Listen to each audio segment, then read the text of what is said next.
We need a mandate from the people to fight against Donald Trump's tariffs, the attack he's coming against our families, our businesses, our communities. There is not another premier in this country that would do that. They're at their desks and they're doing their jobs, unlike Doug Ford, who's gallivanting around the province without a plan. Bonnie Crombie doesn't want to get rid of Doug Ford. Bonnie Crombie wants to be Doug Ford. I don't even know why we're having an election right now. For the premier to play politics with tariffs. I'm talking about the most serious situation this country has ever seen. I think it's even more serious than the pandemic. This is someone targeting Ontario. Welcome to this special episode of CP Newswatch. From the National Newsroom of the Canadian Press, I'm Rob Westgate. Ontario goes to the polls in less than 2 weeks, and while provincial elections aren't usually of interest to the rest of Canada, this one is different. Premier Doug Ford called a snap winter election in January, saying he needs an even bigger mandate to deal with 4 years of U.S. President Donald Trump. The opposition leaders, Liberal Bonnie Crombie, NDP Marit Stiles, and Green Party's Mike Schreiner, have all said the election is a waste of time and money. They also say it was done for personal gain, with Ford ahead in the polls and to get ahead of an RCMP investigation into the Greenbelt land swap scandal. Of course, Ford isn't just the PC leader, he's also the current chair of the Council of the Federation, the group of Canada's 13 premiers currently spending most of their time pushing the U.S. government to back off of its threat to impose steep tariffs on Canadian goods. Joining me now to discuss the campaign so far and map out the next 2 weeks is Canadian press reporter Liam Casey, joining us from Queen's Park. Hi, Liam. Hi, Rob. We're just past the halfway point of the campaign, and it's definitely been unlike many before it. What are some of the main storylines that have evolved so far? So, Rob, you're right in that this is an unusual election. It's the first winter election we've had since 1981 here in the province of Ontario. And in many ways, the campaigning actually began months and months and months ago. My colleague Rob Ferguson with the Toronto Star and I, along with the other reporters, were at a press conference back in May when the Premier Doug Ford announced he was speeding up the sale of alcohol in convenience stores. And my colleague Rob Ferguson asked if this was done to be able to have an early election. Keep in mind, when this question was asked, he was only 2 years in to having a very large mandate after winning 83 of 124 seats just 2 years ago in 2022. And then the speculation basically has not stopped since May. We saw all summer, all four parties out campaigning like they would be in sort of a lead up to the election. And the speculation did not stop throughout the fall into the early winter. And we started to see sort of a peak politically in Ottawa. With a lot of chaos kind of happening with the finance minister stepping down, Justin Trudeau saying he's going to abdicate his role. And in that time, Premier Doug Ford sort of filled a bit of that vacuum nationally in this fight against Donald Trump and these threats of tariffs. And throughout this whole time, Premier Ford refused to calm any of the election speculation. And it only seemed to ramp up. We saw him test out different reasons for it in January, which sort of started with that he needed a mandate from the people of Ontario to fight tariffs. That kind of, that's messaging kind of morphed slightly into wanting to be able to deal with Donald Trump specifically, even though the tariffs and everything are in the domain of the federal government, each country's respective federal governments. Of course, all the provinces will have to react if there are tariffs, so that's where the premiers will come in. But so we saw all of this kind of tariff talk, and then the election call in the end of January, and the official start of the campaign, we still saw a lot of tariff talk from all four leaders positioning themselves as to why they would be the best to lead the province, in this sort of great uncertain times, right? That again hit kind of a crescendo on February 3rd, I believe, the day before the tariffs were to come into effect.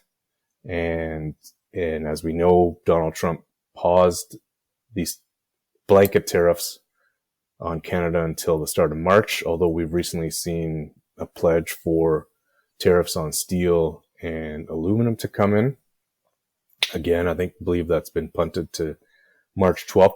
So the lead up until about February 4th, the entire campaign was tariff. There was no other issues really being discussed. The Liberals did come out of the gates on healthcare, and they've kind of kept that up. But I would say we basically have two kind of campaigns so far. Kind of the early part of the tariff, what to do about tariffs, and then that cooled considerably when it was paused. And we've also seen Donald Trump say he's going to do a lot of things, and then, when he's saying he's going to zig, he then zags. So we're still in this kind of great uncertain point right now. So after, let's say, from February 4th, the last week or so, we've finally started to see more policy come out, like, actual problems happening, in the province of Ontario, and some of the party's solutions to that. But yeah, so it's very unusual, though. We really have not seen too much policy talk, policy pledges. It's starting to come, but, even though there was a lot of hints that this election was coming, it still seemed to catch all the parties off guard. We saw everything seemed to be kind of playing into Ford's hand in painting this as a tariff kind of based election. Then that kind of just went completely sideways. He's still doing his best to keep it on this kind of tariff messaging sort of track, but we're starting to see a few more kind of non-tariff announcements come out of Ford. We've seen healthcare take much more of a front and center stage with a bunch of the parties. As it should be. There's a lot of problems with the healthcare system across Ontario, and it's the biggest kind of line item in the province's budget is healthcare, and it's entirely in the purview of the province. So hopefully we get to see more major policy issues come to the forefront as the election goes forward. But tariffs are always going to be kind of in the background, and will come to the forefront depending on a given day. Now, the election campaign comes, of course, at a tough time for Canadians, with a new poll suggesting that 8 in 10 Canadians are worried about possible tariffs, as you mentioned. Is it possible that this election could actually backfire on Ford? It's possible, and the opposition is doing their best to, basically say this is a waste of time and this is a waste of money, this election. The Elections Ontario has budgeted $189 million. That's what it could cost. Last election in 2022, it was $145 million. So this is not a cheap endeavor. Having said that, haven't seen much change in the polls. The polls have Doug Ford comfortably ahead. He had such a big majority last time. The Liberals have been struggling for 2 election cycles right now. So they have not been official party status. They needed 12 seats for that. They ended up at the dissolution of Parliament with 9 seats. So, they have a long way to go. What it does seem like is that the Liberals are making some inroads. If these polls are to be believed, it looks like they've kind of jumped into second place ahead of Marit Stiles and the NDP.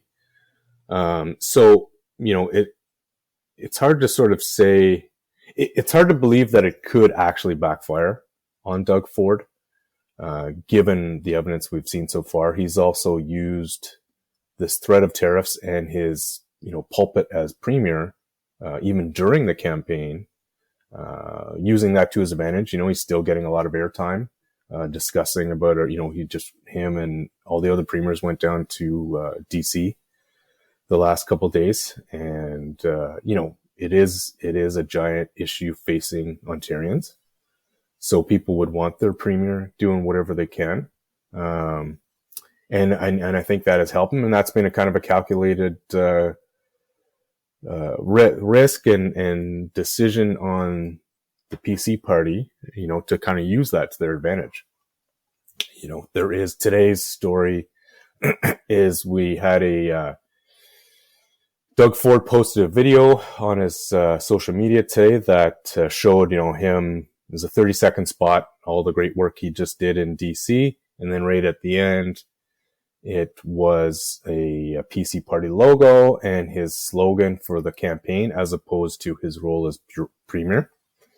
So the Ontario Integrity Commissioner had weighed in on whether his trip to DC, would be, considered kind of fair. The governments, during a campaign, the governments generally fall into what's called a caretaker convention, which just sort of essentially means the government itself is obviously still operational. The parliament has been dissolved, so there's no debates, there's nothing passing. The idea is that, the government still works, it still does kind of day-to-day stuff that needs to be done. Nothing big is supposed to happen. However, there is sort of, provision in urgent situations or emergency situations, that is okay. And the Integrity Commissioner did clear Doug Ford of his trip to DC, so long as he was kind of, acting as premier and not kind of trying to wear both hats, as it were. But yeah, they were concerned about, who's going to pay. So what is happening is that the PC party paid for him and a few of his team to go down to DC. But that video today sparked, some anger from the opposition, and they have the NDP is going to file a new complaint to the Integrity Commissioner about this, situation where is Doug Ford trying to have the cake and eat it too. So we'll kind of see, we'll see how that plays out. Well, in response to the idea of Ford going down to Washington, along with the other premiers, he was speaking to the U.S. Chamber of Commerce. In fact, we've got a part of what he was saying on learning that the Trump tariffs on aluminum steel will be coming down. I have to be honest, I was disappointed. President Trump said, hey, you have 30 days, let's work it out. And bingo, a couple days later, he wakes up and the rules changed, the goalposts changed. I'm thinking, I'm a type of person, when you give someone your word and you shake their hand, not that I shook the president's hand, but when you shake their hand, it's golden. You do not move from those rules. Now, Ford has not just been running for re-election, he's also taken on this persona of Captain Canada when it comes to the trade dispute. How has that played a role in his campaigning at home? Well, the biggest thing is sort of what I just went over, that the opposition believes he has an unfair advantage while he's both premier and also leader of the Progressive Conservative Party. It has played, I think, a huge role in Ford's campaign because he's painting himself as the man to take on Trump, even though he's just a premier. That role is, belongs to the federal government. Of course, we don't really know what's happening federally. There's we're going to get a new Liberal leader at some point. Will they call an election right away? Will they not? Who knows? So into that void, Ford has stepped, but again, that has been controversial for the opposition, just, believing that, it's not fair to them. Incumbents generally have an advantage in elections, whether we're talking about local city council, or we're talking about the top offices in sort of the country. So, he's still trying to paint himself as the best person in this moment to deal with the Americans. Now, looking ahead, we've got two important debates happening this weekend where we'll get to see the leaders duke it out. What are you expecting to see? Well, it should be good. We've got all four leaders committed to both debates. The first one is in North Bay on Friday afternoon. And so we should, get to hear more about issues in Northern Ontario, which can be and are quite different from the issues in Southern Ontario. So we'll see how, each party kind of positions themselves. It should be anytime Doug Ford is in one of these situations, which should at least be interesting. When we show up at a press conference, at a Doug Ford press conference, we don't really know what's going to come out of his mouth. And I think Bonnie Crombie also has a little bit of that. So we could see some surprises kind of coming from both of those two. Marit Stiles and Mike Schreiner are very sharp and very quick on their feet. So I'd expect strong showings from both of them. They're also strong on policy as well as big picture stuff.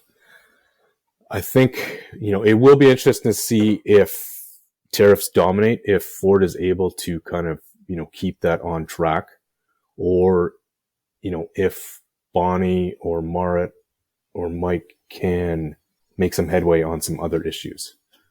I expect Bonnie to go hard on healthcare. She has been campaigning very hard on the lack of primary care doctors, lack of family doctors for Ontarians. So right now we know there's the numbers are actually a bit in dispute, but there's the Ontario Medical Association and the College of Family Physicians say there's 2.5 million Ontarians without a family doctor. So the Liberals have glommed onto that as sort of their major policy plank, and they've pledged to get everyone a family doctor within 4 years. Yesterday we saw a pledge from Liberals to end hallway medicine. These are all big, important issues that have been problematic for the province for a lot longer than just Doug Ford, but he also in 2018 pledged to end hallway healthcare, and, that situation has not gotten much better. In fact, it's gotten worse. So it will be interesting to see basically how much inroads they can make at both of these debates outside of the tariff issue. I guess indeed we will see. Election day is, of course, February 27th. What do you expect for the next 2 weeks to be looking like? I sort of expect a bit of what we've already seen. I think the tariffs are going to raise their heads here and there. It seems like there's always news coming out of the White House, whether the announcements turn into reality. That's an entirely different question. However, that still has an effect on the campaign up here. It is probably the top worry right now among the parties. What is Trump going to do? But it also makes it difficult to campaign because, there are a lot of issues that need to get kind of solved here. And, but the parties also need to figure out what they may or may not need to do in terms of, tariffs. So it's been an interesting election in that it feels like a lot is happening, but at the same time, it feels like not much is actually happening, if that makes much sense. It's a lot of talk of tariffs and not much other stuff at this point. And hopefully we see more policy coming out so that voters, can make a decision that is based not just on what Donald Trump is doing. We have seen that in the last week or so. So it'd be nice if that continued. All right. Well, the clock is ticking down to the election, and rest assured the Canadian Press will be there covering every moment. Thanks for joining me, Liam. And from the National Newsroom of the Canadian Press, I'm Rob Westgate.